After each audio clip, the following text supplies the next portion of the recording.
Welcome to the Sharkpreneur podcast with Kevin Harrington and Seth Greene. Kevin Harrington is the inventor of the infomercial, one of the original sharks from the hit TV show Shark Tank, and has generated over $5 billion in TV and digital direct response sales. Seth Greene is the world's first trusted authority on cutting-edge direct response marketing, a best-selling author, and the only 3-time Marketer of the Year nominee. On the podcast, Kevin and Seth interview Sharkpreneurs who share straight talk on what it takes to explode your business. Do you want to become insanely successful? Do you want to be the go-to guru in your industry? Do you want to be talked about for all the right reasons? For over 40 years, Kevin Harrington has helped people just like you become significant influencers. Now he's broken the process down in the Key Person of Influence Roadmap, and it's yours for free. Just text KPI to him at 727-888-2100. Text KPI to 727-888-2100 right now and claim your free step-by-step guide. Text KPI to 727-888-2100 to get the recognition you deserve and experience the success as the go-to voice everyone listens to in your industry today. Welcome to the Sharkpreneur podcast. This is your co-host, Seth Greene. Today I am here with Dan Meadors, who sold over $20 million on Amazon, taught hundreds of students how to start and grow their own successful Amazon businesses. His students have combined to sell over $500 million on Amazon. Sooner or later, that adds up to some real money. Dan, we are thrilled to have you. Thanks for joining us. Hey, Seth. I'm glad to be on here, brother. Awesome. So let's go back in time a little bit. How'd you get started? Oh, well, we got started back in 2011. And it was actually one of our, we were both, me and Eric, my business partner, were working at the same place. And one of the chief officers came in and he gave his notice, and we were like, hey, what, this guy's, we live in Kentucky, like you can probably tell from my voice, but, 6-figure jobs just don't grow on trees here. Like it's really hard to find, particularly in our area, great jobs. And this guy came in and gave his notice, and we were like, hey man, what's going on? And he told us about, he's like, hey, I'm making more money on Amazon part-time than I am here. And, I honestly didn't even know you could sell on Amazon at the time. Like I knew that it was, that Amazon carried a lot of stuff, but I didn't know that that third-party sellers were a thing. And whenever me and Eric learned that, like we got super excited and went out and started just buying products out of a Walmart.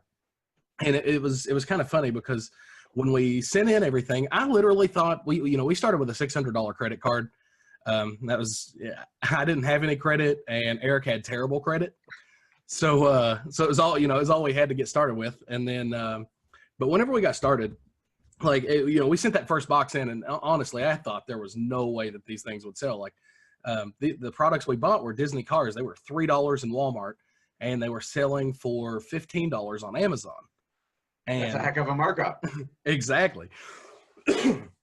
But when we sent them in, like within the first day, almost every one of them sold out. And we were like, wow, this thing, there really is a ton of demand on here. And from there, nights, weekends, whenever we could do it, we were out shopping in stores. And that went through Q4. And we actually had a great Q4. We in December alone, we did about $50,000 in sales. And that was your first year? Yeah. That's incredible. About the first 6 months. And it was interesting because I actually got fired a few days before Christmas. And that kind of forced my hand to go full time with the Amazon side. And I kind of just remember just, sitting down, like we had rented this little 250 square foot office. And I sat down there crying like, gosh, like I honestly have no idea because I just had a baby, and I thought it was going to be a complete catastrophe. But as it turned out, like, so I started full time. Eric, I talked to Eric like about a week later and was like, hey man, you're going to join on, or do you want to just like do the work thing? And he decided to join on. I honestly have no idea like why he did. But that was our, that was our first real start. And then, we did, that 2012 year, we did about almost $1 million in sales. Wow. That's a heck of an increase. Yeah. And, but there was a problem. Like we had created ourselves, like we hadn't created ourselves a real business. We just created a job. Like, we were, we were always shopping, like literally always shopping. And if we weren't shopping, we were packing and shipping or driving around because, there's nothing in Kentucky. Like the closest Target to me is an hour and a half away. Wow. So like, we were driving literally all over the country to find products. And that's kind of, after that, the first year we made a pretty sizable amount of money for, for our guys time. starting off. Yeah. Right. But the second year, it was so exhausting because, I was away from my family literally 5 days a week, every week, sometimes more than that. And we started looking for a more leverageable model. And that's kind of where we started dabbling around. Like we did a whole bunch of things we failed at, and finally found the one that stuck for us. And that was wholesale. And that, that's just working with suppliers to buy things in bulk to just resell at a profit. And that one really, it's such a simplistic model that it really did just stick for us. All right. So you said a book in that answer to that question. So if you haven't written one, you probably should. So I'm going to go back a little bit on some of those. So let's go back all the way to the beginning. How did you decide to sell Disney cars, and how did you pick Disney cars, and how did you know it was $3 at Walmart and $15 on Amazon, and why were they selling for $15? Okay, so the way retail arbitrage works is it's, whenever you buy whenever you order like Walmart order something like Disney cars, like they'll some of the cases will have 6 of one car, 3 of another, 2 of one, and maybe 1. Well, that's the same way it gets shipped everywhere. So like on Amazon, the one that has 1 car always sells out first, right? Which means that people looking for that, and it's the same. It's true in stores as well. So like whenever a mom goes in there looking for a specific car for a kid and can't find it, where do you go? And what do? Like you just look online, and if you really want it bad enough, you pay the $15. But as far as like, we used a scanning app at the time called Profit Bandit. I actually don't even know if it's still around. But that would tell us what the sales rank was on Amazon, like how well it was selling and what it was selling for. And we were able to just, if it was selling quickly like that and had a decent profit, I mean, we were buying anything. It wasn't Disney cars. Like I can tell you some crazy stories about buying Benefiber. And that's like a kind of like a laxative for pregnant women. And there was one time like Novartis, this was in our second year, and Novartis, the company who makes Benefiber, had an issue with one of their print runs, and they had to close a bunch of their facilities and get inspections. Well, that caused a real shortage of Benefiber, and pregnant, it's like a main staple in the pregnant communities. And I remember I was in a Walmart one time, and I was just scanning around items to see what things were selling for, and there was this clearance rack that was just full of Benefiber. And I scanned one, and it was selling for $6.97 at Walmart, and it was selling for $40 on Amazon. Wow. And I was like, whoa. And it was selling super fast. Like, I mean, it was probably selling hundreds of units per day. And we were like, whoa, what is going on here? So we ended up buying all those and doing a bunch of research and found out that, the production window for this product was going to be months out for them to re-catch back up to production levels. And we literally drove around the U.S. like buying as much Benefiber. Like we were going to Kmart, Target, Walmart's, family pharmacies. And it was so funny because, me and Eric are pretty big guys. And like we would run up to the counters, and we had like big armfuls of this Benefiber. And they probably thought like we were having the world's biggest cleansing party or whatever. But, oh my God, that's hilarious. Literally just off that one product, we probably generated close to $100,000 in profit over that 3 or 4 month period. That is absolutely incredible. So that gets you into the business. Then you were doing fulfillment by Amazon. You were shipping the boxes to Amazon, and Amazon was shipping to consumers. Exactly. Yep. Okay. And then the wholesale formula, which is buy from suppliers and sell retail. Talk a little bit about, obviously don't give away the secret sauce, but tell me a little bit about what you mean by buy from suppliers for our folks listening and watching who don't know what that means. Sure. We actually, whenever we started with wholesale, like we kind of got in the same way everybody else did. Like we looked up, we Googled wholesaler. We went to ASD at one of the major trade shows, and look, honestly, it just didn't work out for us very well. But whenever it was interesting because like we would get these giant catalogs. Like we would just get these giant catalogs and be flipping through looking for anything to sell. And I remember I was sitting there in the office, and I looked over at Eric, and I was like, I just wish I could sell this product. And we had some product on our desk. And I was like, oh, what's going on? Like, why are we always looking for products? Like, why can't I just sell this one? And Eric's like, we should just call the manufacturer and see, where it's sold through. And, it sounds so simple when you think about it now, like that, but at the time, like everything we had read, like, everything we had researched said you should just contact distributors, see what they sell, and find products that are good. Well, whenever we did that, like that product, we called that company, and they were like, yeah, we can actually set you guys up with an account, today and sell directly to you. And it was like, whoa, like, you guys serious? Like, how big are your minimum orders? And they were like, $250. And I was like, wow, this is awesome. Oh. So, right. Like, and that product was actually phenomenal. And then we kind of ran into another issue with our, after we got that first account, it was like, whoa, this is super easy. We're just going to do this 1,000,000 times, but it didn't work like that. The next company that we contacted, they were like, hey man, thanks, but no thanks. Like, we have enough Amazon sellers. We're not really looking to add anybody else. And I remember, like, this product was really awesome. And I started talking to the guy, and I was like, like, I get it. Like, me bringing on other Amazon sellers is not going to give you any more revenue, really.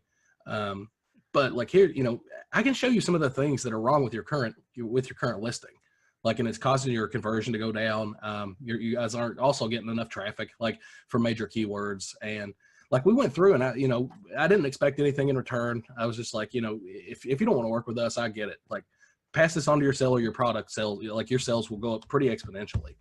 And he was like, you know what, man, like, I've literally never had anybody just take the time to tell me and, like, not try to get something, like, I just told him, like, talk to your other sellers if you want to.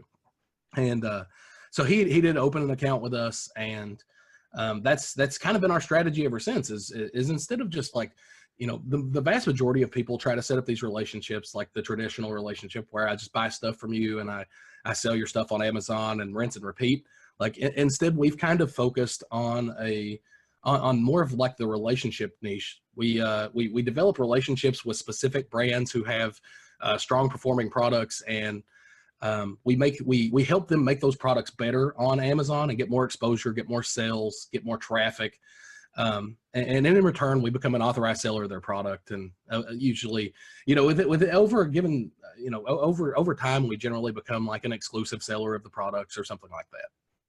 So you've swum a ways upstream from just running into Walmart with bags and boxes of stuff to now building a relationship with brands that, by adding value in advance, that ultimately allows you to be either a top seller or an exclusive seller of their product, which is absolutely phenomenal as a strategy. When did you decide to start teaching others how to do what you were doing? Honestly, it was we launched our first course in 2015, late 2015, I think. And it was funny because one of our buddies, he's a digital marketer, and he had no idea, like, what our business was, and he was in town, and he stopped by our at the time we had a warehouse. Now we've kind of outsourced from there, and we just operate out of a small office. But we at the time we had a warehouse, and he was like checking out our operation. He was like, wow, man, like, why don't you teach other people how to do this? And I was like, yeah, right. Like, literally nobody would want to know, how to do this right here. And he was like, no, I'm serious. Like, you should definitely do that. Like, you should definitely teach other people how to do it. And that's kind of honestly how we got started. Is we started researching it. We researched how to sell digital products online, and it just got started with that way. And honestly, like, whenever we first sold our course, it was so funny because we had the night we went live with it, the very first one, we actually had 2 bottles of champagne. One of them was a cheap champagne, and that was if we sold a single course. Like, if one person bought a course, we were cracking that bottle. And then if we sold more than 25, we were going to crack the bottle of Cristal. And we actually sold 25 courses in the first 3 minutes. And that's a couple bottles of Cristal. Right. Like, so it went significantly better than expected. And like, that seems honestly, to keep happening to you. It keeps going better. Yeah, I think that's part and parcel. Like, whenever you kind of put yourself into situations where good things can happen, that's how luck is really made, right? Absolutely, luck is a dividend of sweat. Now you've got Your students have sold a combined $500 million on Amazon, which is an economy bigger than quite a few countries. Oh yeah, absolutely. And honestly, it's like, that's over the course of time, I mean, that's become kind of our source of pride is our community of our students, and how well they've done. Like, we've honestly had some of just the most amazing success stories, and seeing people's lives transform has just been absolutely humbling to a degree. Like, you just seeing how people go from like, we've had a few ladies specifically. I just, every time I think about them, like, I kind of tear up. And like, they went from bankrupt to having businesses that do, 7+ figures a year on Amazon, and have provided kind of the life that they're looking for. That is absolutely amazing. I have to ask, you have an Amazon seller who's got a course on how to sell on Amazon. Is the course on Amazon, how to sell on Amazon, on Amazon? No, we actually haven't, awkwardly enough, it's kind of funny. It's part of our release strategy is that we only make our course available a couple of times a year. Like, right now, it's not even available. And it's whenever we do that, it's because we really do focus on, once we've enrolled students, to help get them to the levels they need, and really doubling down rather than trying to sell more courses. So it's a lot of customer service. Right. Like, we do try to handhold our students through and help them kind of realize the success that they want. That is awesome, and speaks volumes to, your character. You've over $500 million sold. Do you run into issues with students competing against each other? I mean, from time to time it happens, but it's, that's just if they're not competing against each other, honestly, they're going to be competing against another seller. But it's, Amazon's a huge market. Like, I don't really think that a lot of people understand how big that marketplace is. Like, I was looking at some statistics the other day, and on Amazon.com, there are 516 million products for sale. Wow. Like, when and of those, Amazon themselves only carry 12 million. Like, so there's more than 500 million products for sale on Amazon that Amazon doesn't even carry. Like, and we've seen this in our own business. We've seen it in our students' business. Like, just over the past few years, like, Amazon's growth is literally just outpaced. It seems like it outpaces the volume of sellers that continue to go there. Like, you're talking about 30% year-over-year growth. Amazon did $230 billion in sales last year. And when you think about, more than, or almost, or right at half that is coming from third-party sellers, like, there's a lot of market out there.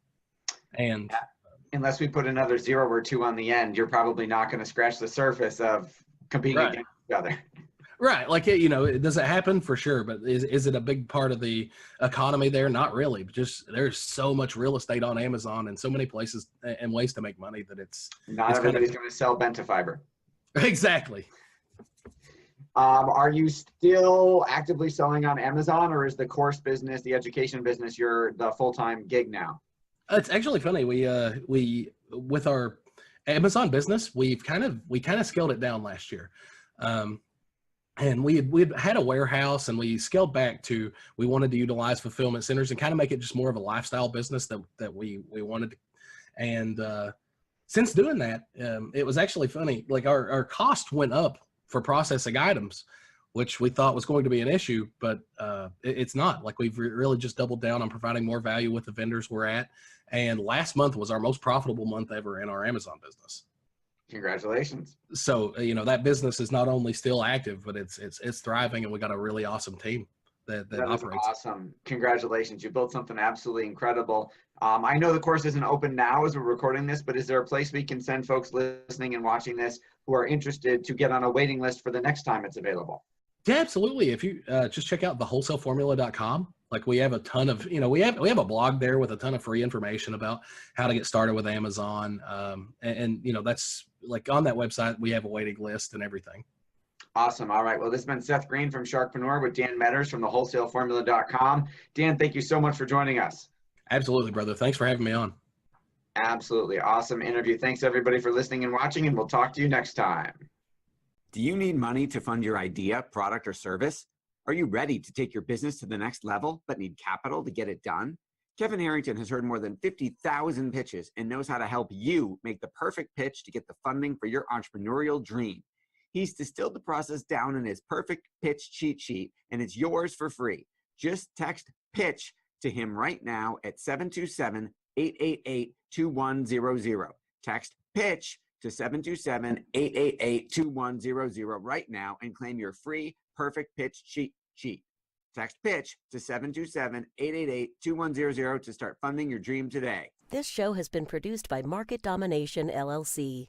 To discover how you can have your own show completely done for you and turn it into a real published book and become the authority in your marketplace, go to www.marketdominationllc.com/podcast offer.